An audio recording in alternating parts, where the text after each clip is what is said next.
The shriek of ripping steel and the roar of an explosion tore through the silent night. Before Mia even understood what she was witnessing, she slammed her foot on the brake pedal, her pulse spiking as she stared in disbelief at the fiery streak cutting across the moonless sky.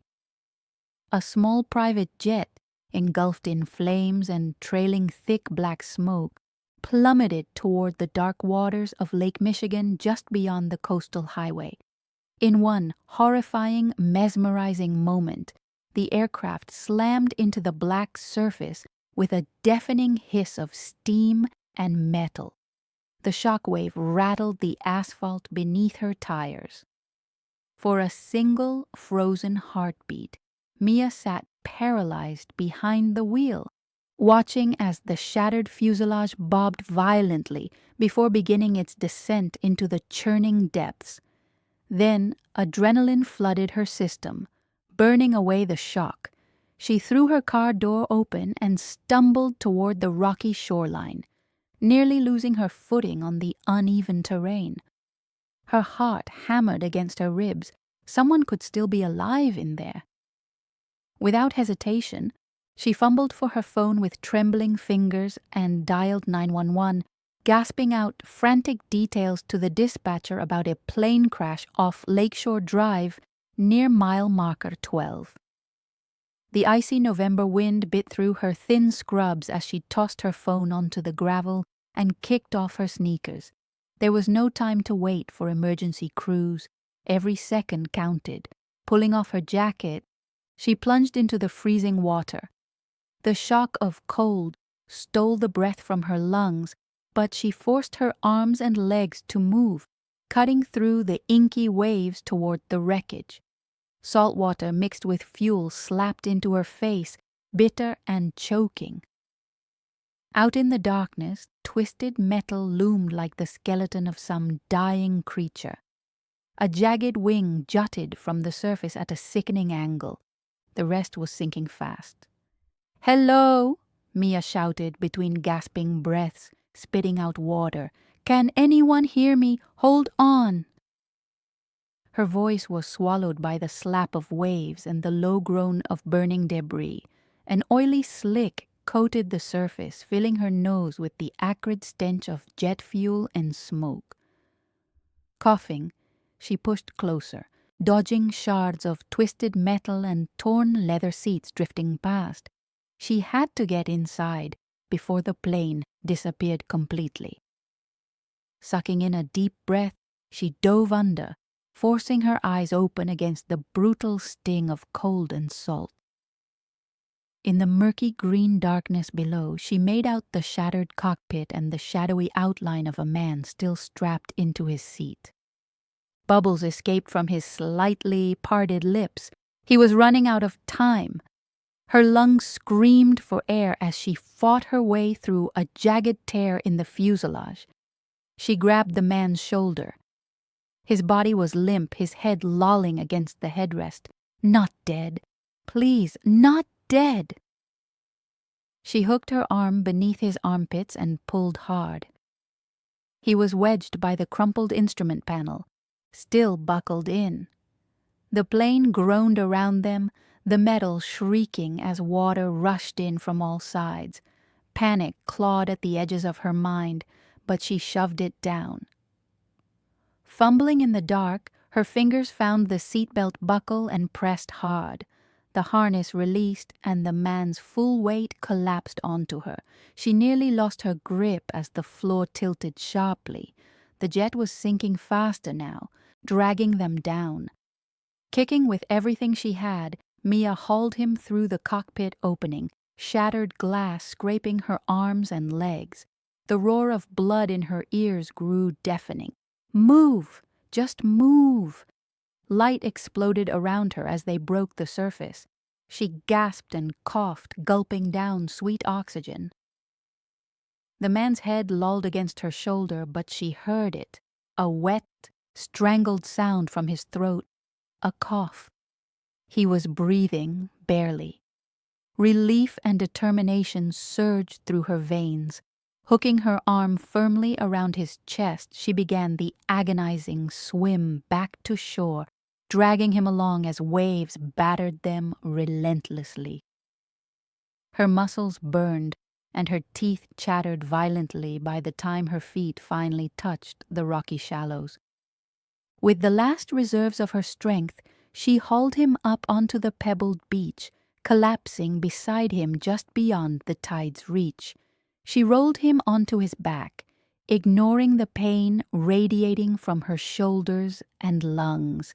Moonlight spilled across his face, a striking face, pale and motionless, with sharp cheekbones and a strong jawline. He looked to be in his mid-30s. A deep gash on his forehead oozed blood, and his skin had a deathly gray pallor. Mia pressed shaking fingers to the side of his neck. There. A pulse, faint but present. His chest barely rose. Water bubbled from between his lips. Her training kicked in, cutting through the haze of exhaustion and fear. Tilt the head, clear the airway.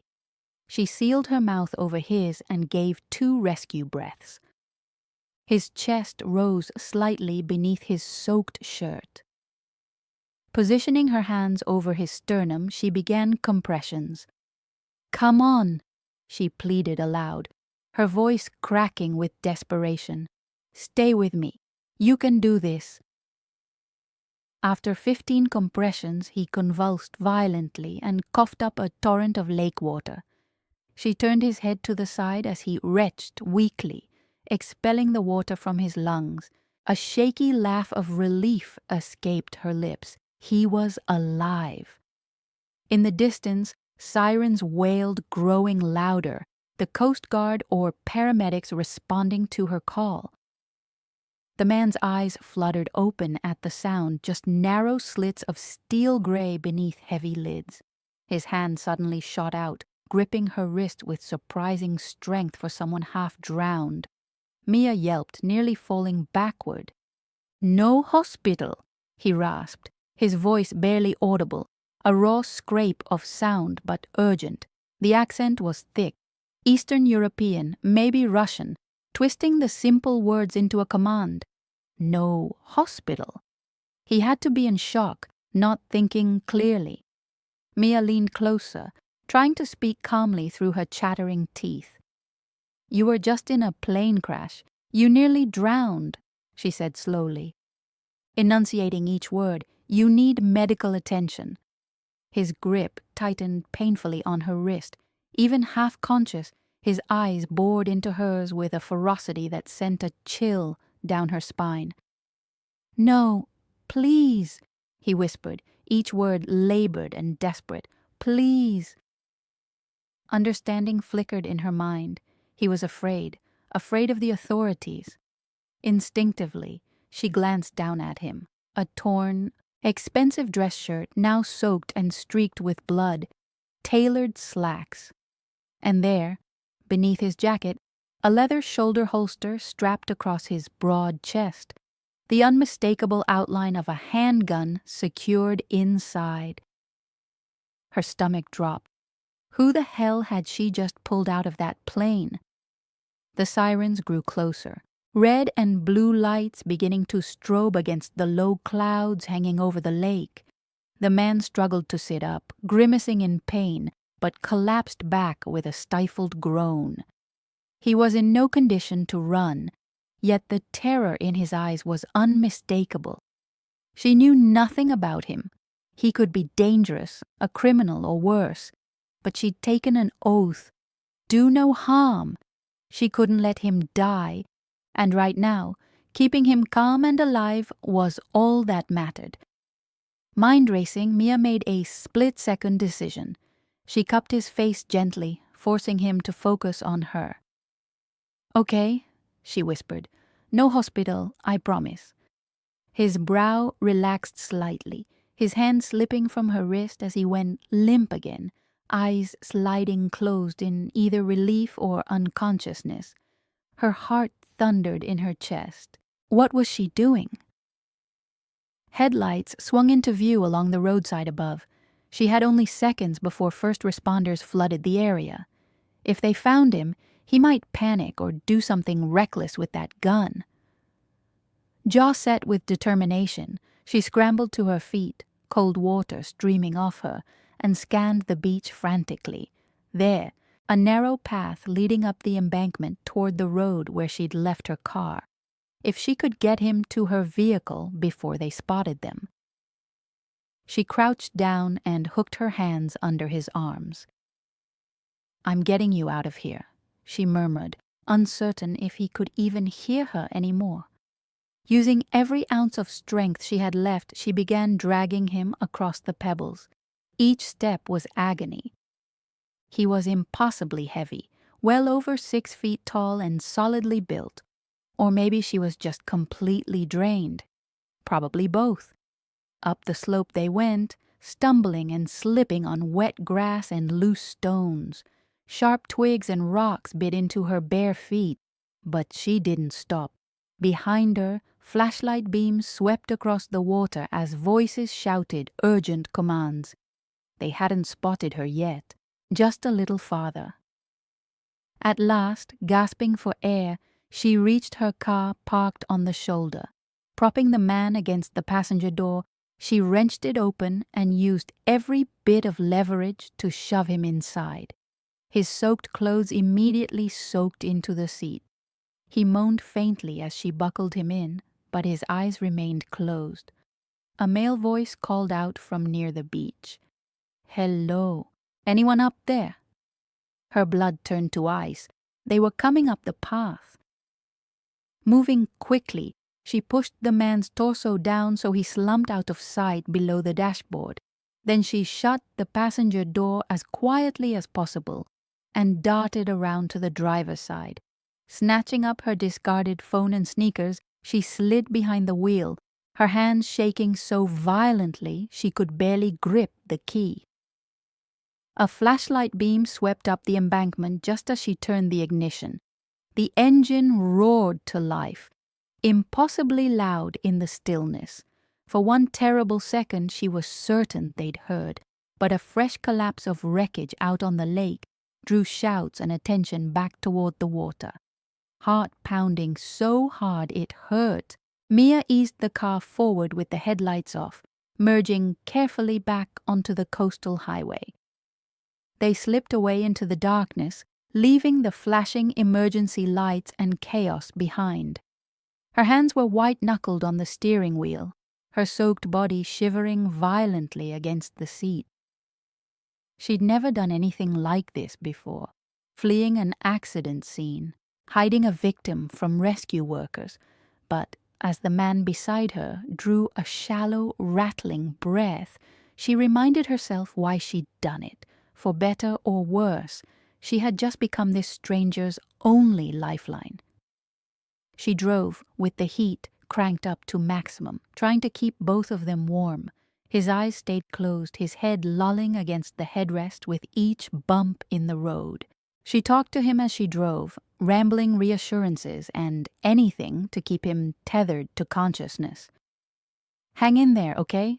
You're doing great. I'm taking you somewhere safe." 25 minutes later, she pulled into the gravel driveway of her small rental house on the outskirts of Chicago. The neighborhood was dark and silent at this late hour, nearly 2 in the morning. The nearest neighbor was at least 100 yards down the street. Thank God for that small mercy. No prying eyes to witness whatever this was.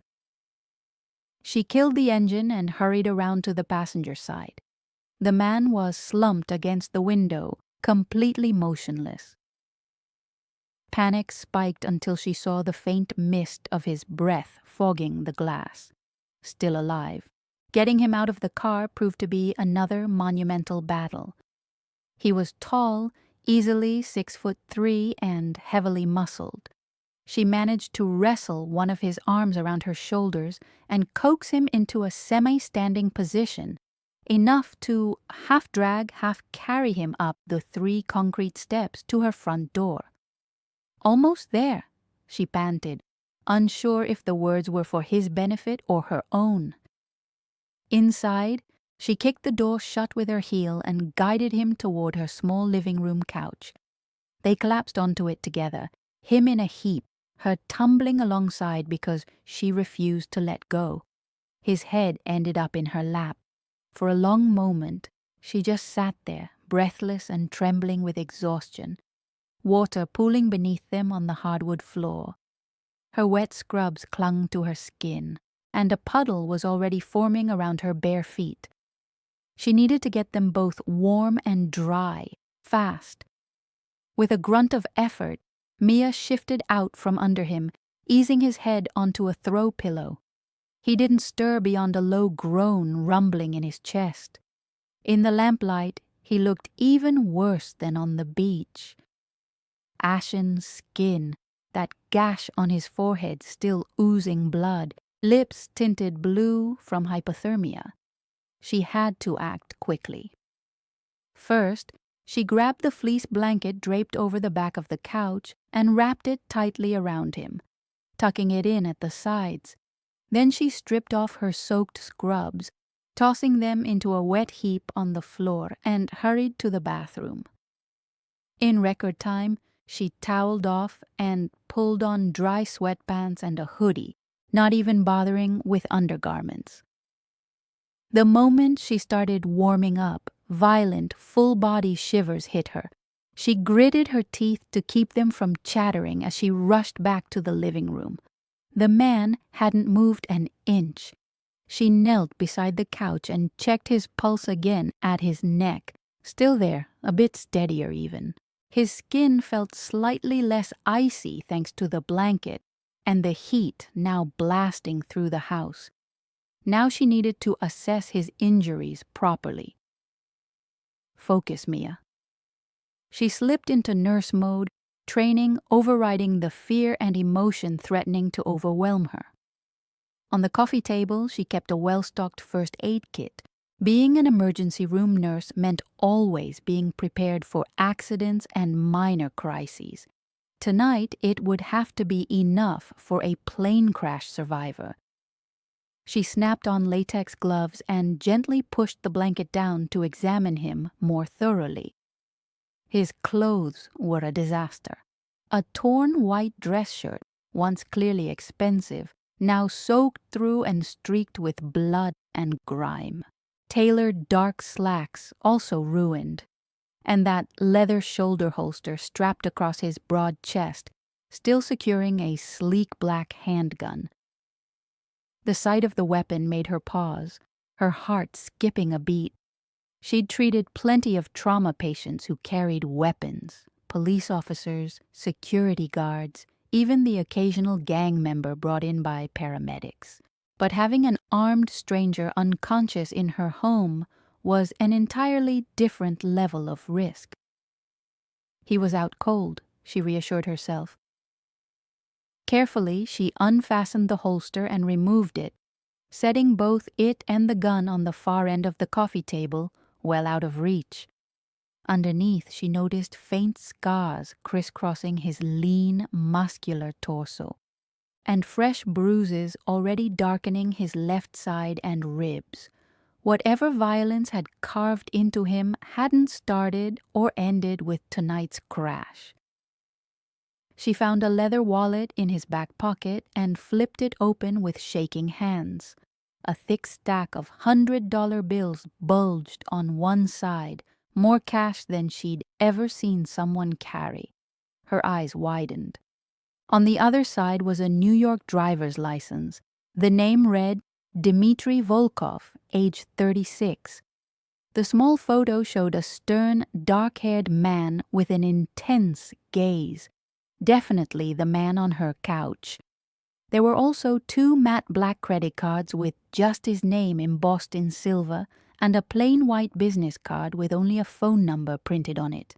No company name, no title, nothing to indicate who he really was or what he did. She put everything back carefully and set the wallet aside. Dmitry. The name rolled through her mind. Russian, definitely. It would explain the thick accent. But what was a man like this doing on a private jet over Lake Michigan in the middle of the night? And who had been trying to bring that plane down? Questions could wait. Right now, she needed to treat him. Starting with the head wound, she cleaned the deep cut on his forehead with antiseptic wipes, working as gently as possible. Less than 18 hours ago, she'd been a nobody, just another overworked ER nurse finishing another exhausting shift. Now she was entangled with a man who had a private army and enemies dangerous enough to bring down planes. She turned in her seat, meeting Dimitri's gaze through the open partition separating the cargo area from the passenger compartment. Despite his obvious pain and exhaustion, he offered her the faintest reassuring nod before closing his eyes again as Dr. Petrov murmured instructions to him in Russian. Mia faced forward and took a long, steadying breath, trying to calm her racing heart. The sun was just beginning to crest over the horizon, painting streaks of gold and pink across the gray winter sky. A beautiful, utterly indifferent morning for what was turning into the most uncertain day of her entire life.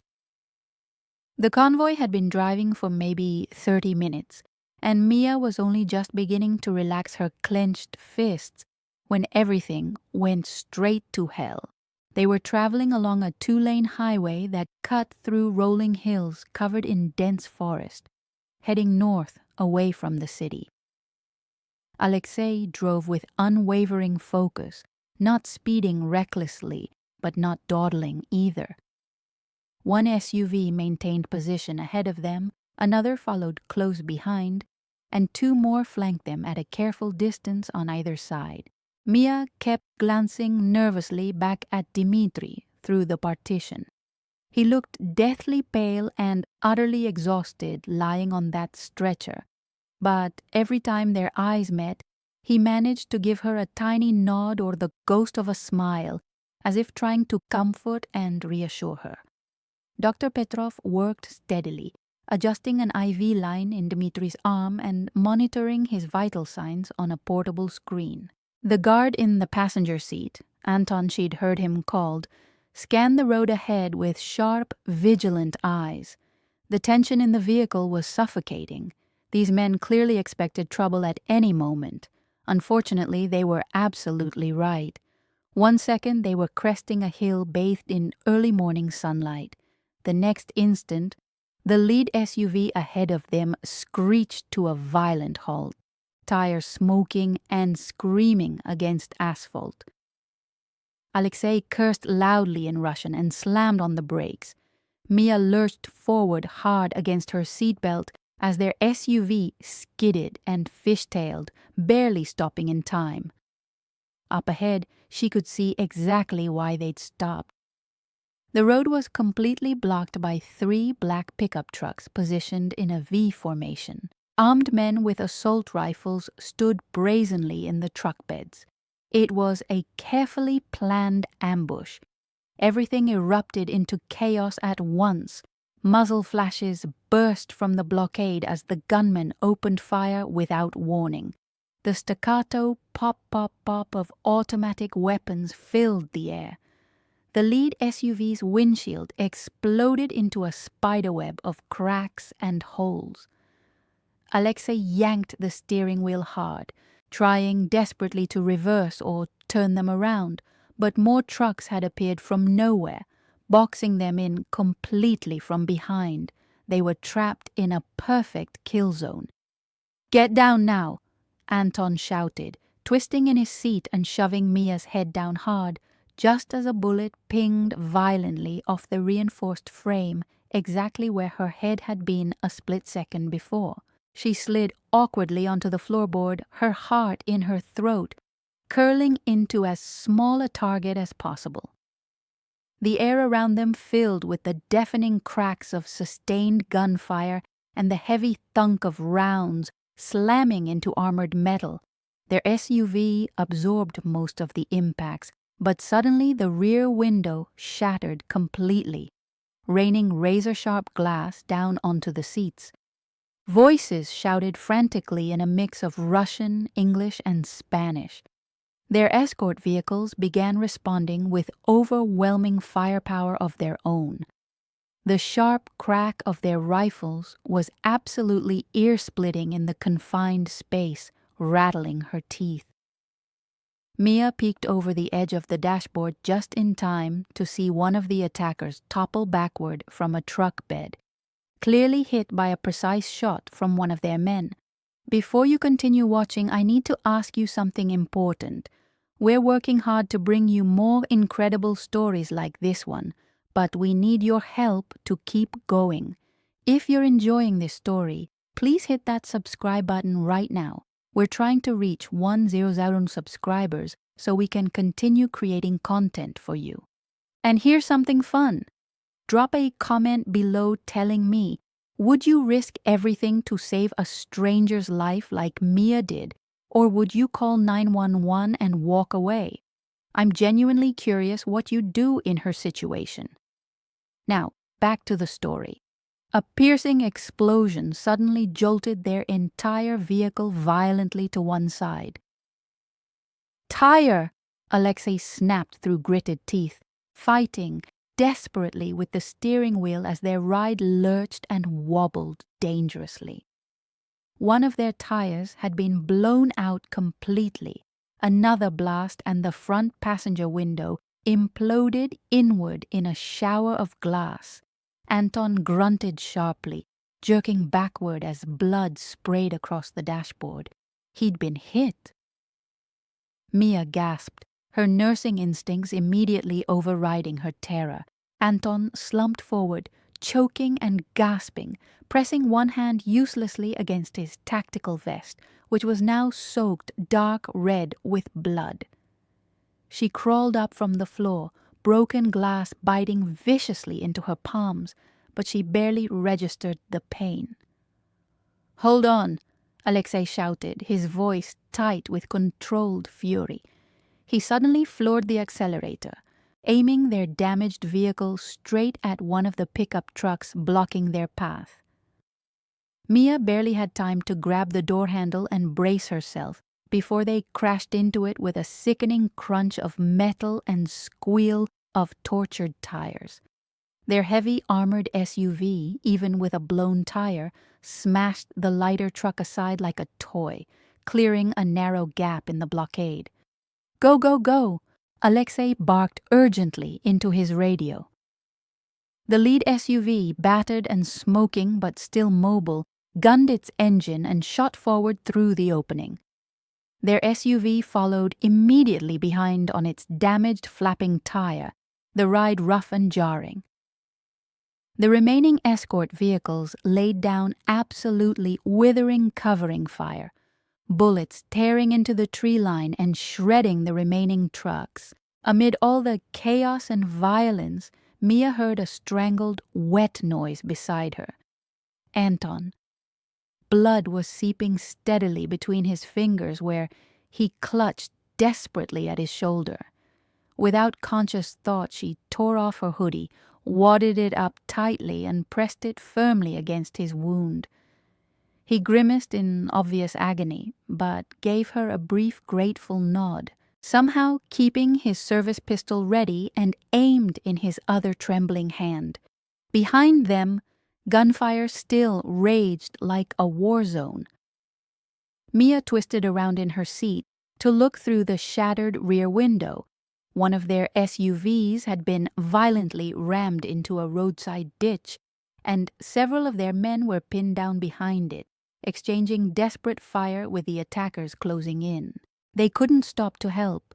If they stopped now, everyone would be slaughtered. A sudden commotion in the cargo area behind the partition drew her attention sharply. Through the narrow opening, she saw that Dmitri had somehow partially freed himself from the stretcher restraints despite his injuries. Before Dr. Petrov could stop him, he grabbed the doctor's sidearm with one shaking hand while bracing himself upright with the other. In the next instant, he aimed through the destroyed back window and fired 3 rapid shots. One of the attackers who had managed to climb onto their rear bumper flew backward and disappeared from view. Dmitri slumped back heavily onto the stretcher, the pistol slipping from his grasp as his chest heaved with the exertion.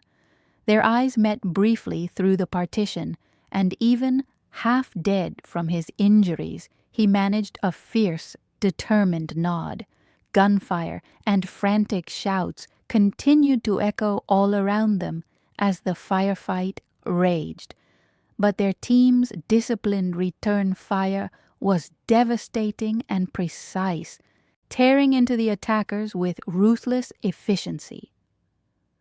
The surviving ambushers, realizing their carefully planned kill box wasn't working as intended, began to scatter and retreat. They peeled away in their damaged trucks, fleeing into the dense woods on both sides of the highway. Within just a few more tense minutes, they had completely left the ambush site behind, racing down the winding road as fast as their crippled SUV could manage on 3 good tires and 1 shredded one. An eerie silence descended over the vehicle, broken only by Anton's labored, pained breathing and Mia's own heart pounding so loudly in her ears she thought everyone could hear it. She realized with a start that she was practically lying on top of Anton, still pressing her blood-soaked hoodie firmly against his wound. "Just hang on," she whispered urgently, her voice shaking. "You're going to be okay." The bleeding seemed to be slowing somewhat, likely a through-and-through wound that his tactical vest had partially stopped. He managed a tight, pain-twisted smile through gritted teeth. "We've had worse, miss." They turned sharply off the main highway onto a narrow, unmarked gravel lane hidden between tall pine trees. After several more tense minutes of rough driving, the convoy finally began to slow. Mia peered cautiously out through the bullet-riddled window. They were approaching a tall wrought iron gate, almost completely camouflaged by thick hedges and forest. Beyond it, at the end of a long, winding private drive, sat a sprawling estate, a massive cream-colored mansion surrounded by manicured gardens, high stone walls, and what looked like additional security buildings. It resembled a fortress cleverly disguised as a palace. Armed guards at the gate waved them through quickly after a brief visual check and radio confirmation. As they rolled slowly onto the secure property, Mia let herself finally sink back into the seat, her muscles turning to absolute jelly. The adrenaline crash hit her like a physical blow, leaving her shaking and lightheaded. Only now did she notice the stinging cuts on her hands and face from the shattered glass, or that she was sitting there in just a thin tank top after sacrificing her hoodie to save Anton's life. A soft, pained groan came from behind the partition. "Dmitri." She twisted around immediately to see him watching her from the stretcher, deep concern etched clearly across his drawn, pale face despite his own suffering. "Are you hurt?" he asked, his voice rough and strained with pain and genuine worry. She opened her mouth to automatically say she was fine, but the words caught in her throat. The sheer enormity of what had just happened, what she'd just lived through, slammed into her all at once like a wall. She had just survived a gunfight, an actual firefight with automatic weapons. There was someone else's blood all over her hands and clothes. A half sob, half laugh of pure disbelief bubbled out of her chest before she could stop it. "I'm okay," she finally managed to say, though it felt like the understatement of the entire century. His intense gray eyes searched hers carefully, as if physically verifying the truth of her words for himself.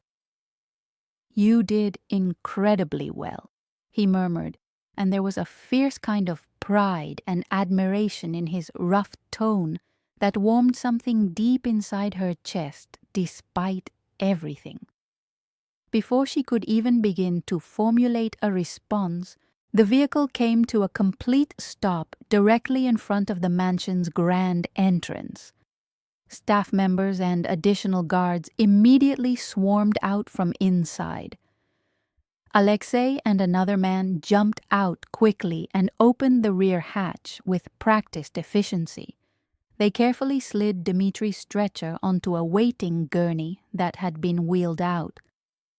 Dr. Petrov hopped down, already coordinating rapidly in Russian with a nurse who'd come running from inside the house.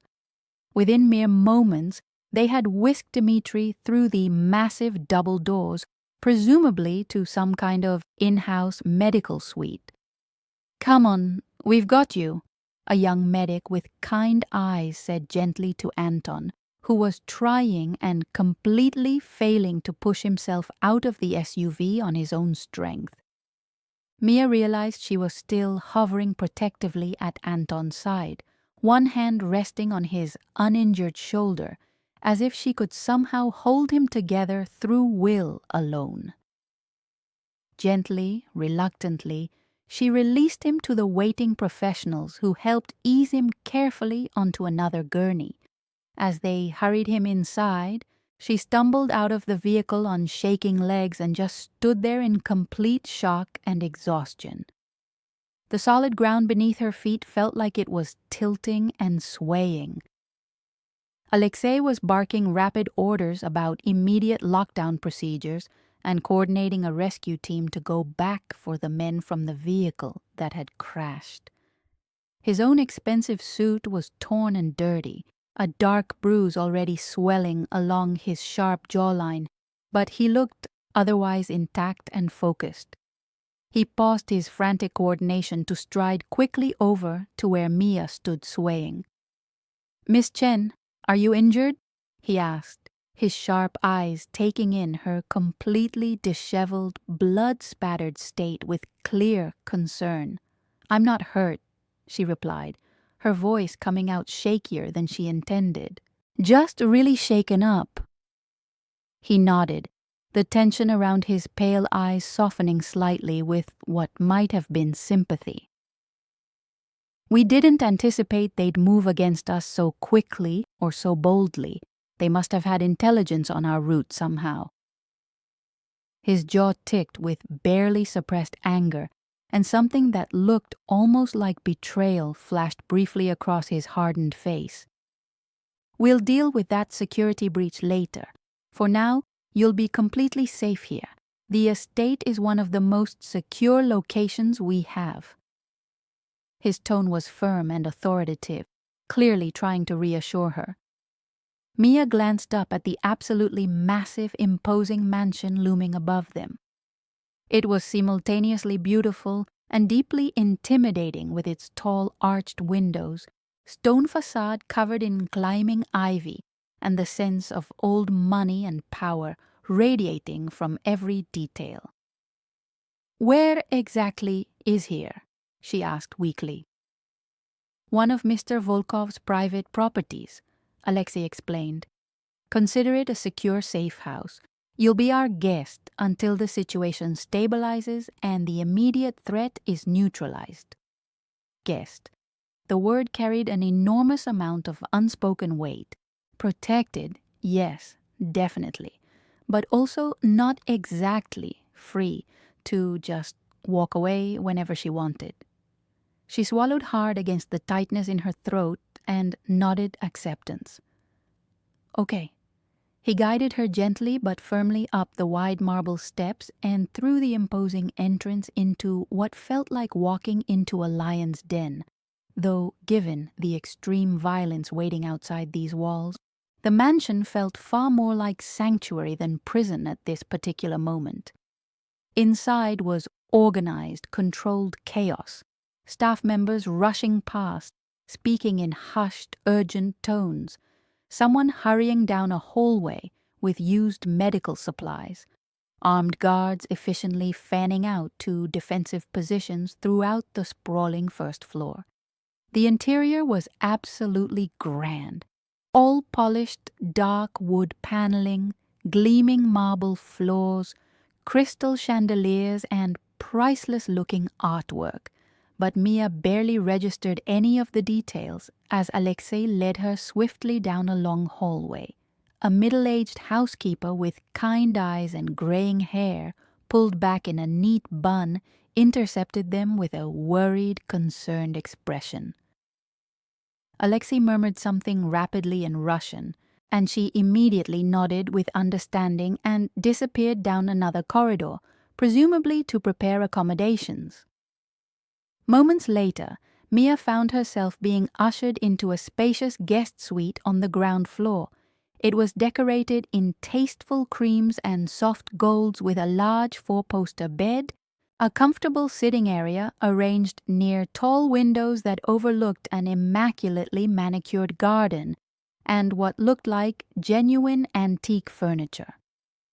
Under any other circumstances, she might have been completely awed by the luxury. The housekeeper, who introduced herself softly as Svetlana, returned quickly carrying a well-stocked first aid kit and a neat stack of fresh clothing. She gently but insistently guided Mia to sit on the edge of the bed and personally cleaned and carefully bandaged the various small cuts on her arms, hands, and face with practiced motherly care. She then pressed the clothes into Mia's hands, a simple but clearly expensive pair of dark jeans and a soft blue cashmere sweater, and pointed her toward an attached bathroom to shower and change. Mia was reluctant at first to be away from where the action was, from Dmitri, but Alexei gently insisted that she take a moment to properly care for herself. He assured her seriously that he would personally come get her the moment Dmitri was stable and asking to see her. The hot shower was almost enough to break her completely. As the steaming water sluiced away the dried blood, glass fragments, and grime covering her body, she watched reddish-brown water spiral slowly down the pristine drain and thought about how dramatically her life had changed. What if she hadn't jumped into that freezing lake last night? Her life would still be completely normal right now, boring, predictable, safe. Instead, she was here, wherever here actually was, caught directly in the crossfire of what was clearly some kind of organized crime war. Yet somehow, even after everything, she couldn't bring herself to regret the choice she'd made. Dressed in the clean, soft clothes that fit surprisingly well, she felt slightly more human again. A dark bruise was blooming across her left hip and shoulder, and her muscles ached deeply, but those were the worst of her physical injuries. When she emerged from the bathroom, toweling her damp hair, she found a tray had been left on the coffee table. Fresh sandwiches, fruit, and steaming hot tea in delicate china. Her stomach growled loudly, reminding her that she hadn't eaten anything since yesterday's rushed lunch break at the hospital, which felt like a lifetime ago now. She sank onto the plush sofa and mechanically ate a sandwich without really tasting it, washing it down with chamomile tea. Alone in the quiet, elegant suite with only her racing thoughts for company, the full reality of the last 24 hours finally began to press in on her like a physical weight. She leaned forward, burying her face in her hands for a long moment as the emotions threatened to overwhelm her completely.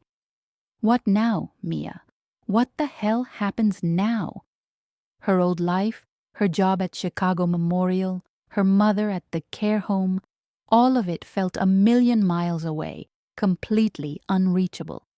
How would she possibly explain this absence to her supervisor, to her mother's nurses? Sorry, I've been busy hiding from cartel hitmen and playing underground medic for a Russian crime boss. not exactly something that would go over well. A soft, tentative knock at the door made her sit up quickly and hastily swipe at her eyes, where a few overwhelmed tears had managed to escape. "Yes," she called out, her voice only slightly unsteady. Alexei stepped inside, and he looked visibly relieved to find her composed, clean, and in one piece. "Miss Chen," he said, and the ghost of what might have been a smile touched his usually stern face. "Dmitri is awake and stable. He's asking to see you." She released a long breath she hadn't even realized she'd been holding and nodded immediately. "Lead the way, please." He brought her through what felt like an absolute maze of corridors and hallways to another wing of the sprawling mansion. Two heavily armed guards stood stationed outside a set of ornate double doors, which opened silently into what had clearly been a bedroom converted into a full recovery room. Medical monitors hummed softly, and an IV stand held bags of fluids dripping steadily into lines. Dmitri lay propped up against a mountain of pillows on an enormous king-sized bed, bare-chested except for a loose hospital gown. Clean white bandages wrapped his torso and one shoulder carefully, but he looked remarkably better than before. Cleaned up, color returning to his face and significantly more alert. An IV fed into his arm, probably delivering pain medication and antibiotics. The medical staff quietly stepped out as Mia approached hesitantly, suddenly unsure of her place in all of this. "Hi," she ventured softly, stopping a few feet from the bed. "You're looking much better." One corner of his mouth lifted in what was almost a real smile. "I understand I have you to thank for that yet again," he said. His voice was still rough and gravelly, but noticeably stronger than before. She shrugged, managing a small, uncertain smile. "I had some help this time." His eyes, so much clearer now and an intense storm gray color, seemed to study her face carefully, as if reassuring himself that she was truly all right and really standing there. "Come, sit," he said quietly, nodding toward a comfortable chair positioned beside the bed. She moved closer and sat down carefully, acutely conscious of his gaze following her every movement. Up close, she could see the exhaustion still shadowing his strong features and the tight lines of pain etched around his eyes and mouth. Despite all of that, he radiated a steady, commanding presence that filled the entire room. For a long moment, neither of them spoke. She wasn't entirely sure why her heart was pounding so hard. They'd been through literal hell together in less than a day. Maybe that kind of shared trauma was enough to make even silence feel comfortable and significant. Dmitri was the one to finally break it, his voice quiet and serious. "I'm sorry," he said, and the words seemed to cost him something. She blinked in surprise. "For what?" "For everything you've been dragged through because of me," he replied, his jaw tightening as a flash of what looked like self-directed anger crossed his face. "I never wanted an innocent person pulled into this world, into this violence." She shook her head firmly. "You didn't drag me anywhere. I made my own choice down on that beach. Nobody forced me." She offered him a tentative smile. "If anything, I'm pretty sure I literally dragged you." He huffed a quiet breath that was almost a laugh, and some of the tension left his shoulders. "Still, you saved my life not once, but twice now, if we're counting what you did in that vehicle during the ambush." He gave her a pointed, assessing look, as if both deeply impressed and mildly reproachful that she'd shielded others with her own body. A hot blush crept up her neck and into her cheeks. I just couldn't stand watching people get hurt when I could do something about it, she mumbled. His hardened expression gentled significantly, something warm entering his eyes. Mia, you've shown incredible bravery and kindness. I owe you a debt I can never fully repay. In my culture, saving a life creates a bond, a debt of honor that must be acknowledged. He paused, carefully choosing his next words. I didn't save you expecting anything in return, she interrupted quickly. I'm a nurse. It's what I do. It's who I am. I know, he said softly, and there was something in his voice that made her breath catch, which makes it even more remarkable. You had every reason to leave me there, to let the authorities handle it, to protect yourself, but you didn't. They fell into silence again, but this time it felt charged with something unspoken hanging between them. Mia found herself studying his face, the sharp angle of his jaw, the silver threading through his dark hair at the temples, the small scars that told stories of a violent past. What happens now? She finally asked, voicing the question that had been haunting her. Now you stay here under my protection until the threat is completely eliminated, Dmitri said firmly, no room for argument in his tone.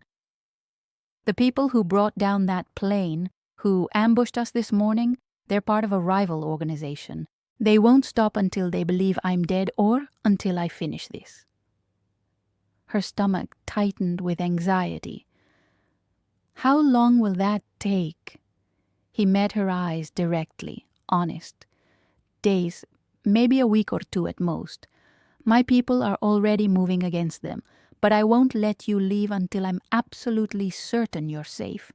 They may have identified you, and that makes you a target now. The weight of that reality settled over her like a heavy blanket. She'd saved his life and, in doing so, had painted a target on her own back. As if reading her thoughts, his expression softened with something that looked almost like regret. I will protect you, Mia Chen, with everything I have. You have my word, and my word means something. She believed him. Against all logic and reason, she believed him completely. Over the next week, a strange new routine developed. Mia spent her days exploring the massive estate, reading in the extensive library, and helping Dr. Petrov monitor both Dmitri and Anton's recovery. The guards, initially wary, began to warm to her, especially after word spread about how she'd helped Anton during the ambush. Alexei even began teaching her some basic Russian phrases during their morning coffee. But the evenings belonged to Dmitri.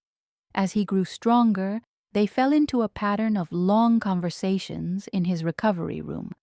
He told her carefully edited stories about growing up in Moscow, about the brutal world he'd been born into and had no choice but to master. She shared stories about her father, about her mother's declining health, about why she'd become a nurse in the first place. The connection between them deepened with each passing day, something neither of them could deny or fully understand yet. On the 8th night, Dmitri was finally cleared to move around freely. He found Mia standing on the terrace overlooking the gardens, wrapped in a blanket against the cool evening air. He came to stand beside her, close enough that she could feel his warmth. It's finished, he said quietly. My people eliminated the threat this afternoon. You're safe now. You can go home whenever you'd like. She should have felt relief. Instead, her chest tightened with something that felt uncomfortably like loss. Just like that? He turned to face her fully, and the intensity in his eyes made her breath catch. You're free to leave, Mia, but I'm hoping you'll choose to stay, at least for a while longer. Not as someone I'm protecting, but as someone I... He trailed off, seeming to struggle with words for the first time since she'd met him. Someone you what? She whispered. Someone I can't imagine not seeing every day, he finished, his voice rough with emotion. Her heart stuttered in her chest. This was insane. He was a criminal, a dangerous man from a violent world. She was a nurse from Chicago who'd never even gotten a speeding ticket. They made absolutely no sense together. And yet, "I'll stay," she heard herself say, "for a while longer." The smile that broke across his face was like sunrise, transforming his usually stern features completely. He reached out slowly, giving her every opportunity to pull away, and gently tucked a strand of hair behind her ear. "Thank you," he murmured, "for everything, for saving me, for staying." She leaned into his touch, feeling something shift and settle into place deep in her chest. She jumped into freezing water to save a stranger and had ended up finding something she hadn't even known she was looking for. Whatever happened next, whatever complicated future lay ahead, she knew one thing with absolute certainty. She didn't regret a single choice that had led her here. Before we say goodbye, I want to thank you from the bottom of my heart for watching this story all the way through. Your support means the world to us.